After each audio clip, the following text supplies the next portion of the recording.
Since pulling this project back out to work on it, I thought it was about time to do another blended color tutorial. Because yes, this chart is made up of about 99% of blended colors, which is when you combine two different floss colors together for a single symbol. So if you ever run into that on one of your charts and you're really confused about what's going on, there you have it. Now, I'm a floss drop girly, and when I embarked on my first blended color chart, I was shocked to find that there were no real custom storage solutions to accommodate blended colors. So of course I designed my own. These are called thread blends, and this is just in a clear frosted acrylic color. You can label them with a Sharpie, which you can then remove with isopropyl alcohol, or you can use labels. And what was so important to me was having a solution where I could keep the colors for a single symbol organized together so that I wasn't looking for two different colors every single time. But I really wanted to be able to keep the floss numbers still separated in a way so that at the end of my project, if I have any leftover floss, I know exactly which floss number it is so that I can have it organized in my storage. Now, when you're working with blended threads, I think it's easiest to work with an even number of strands. That way you just combine a strand from each color together, load it up on your needle, and then you can start stitching. So that's what I'm doing here. But for my floss drops, I do like to prep my floss for double the length that I typically use. So I'm just going to snip it in the middle.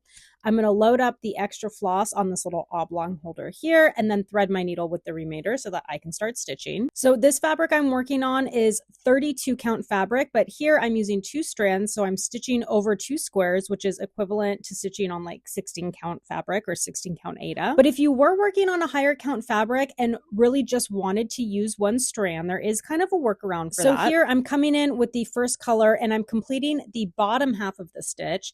And then I'm going to come back over to complete the top half of the stitch in the second color. So for example, I love working on 28 count fabric and stitching 1 over 1. So this would be a way to do that if you had a blended color and could only use 1 strand. Again, I like the ease, and I think it does look better when you're using an even number of strands and have an even blend, but that's blended colors in a nutshell.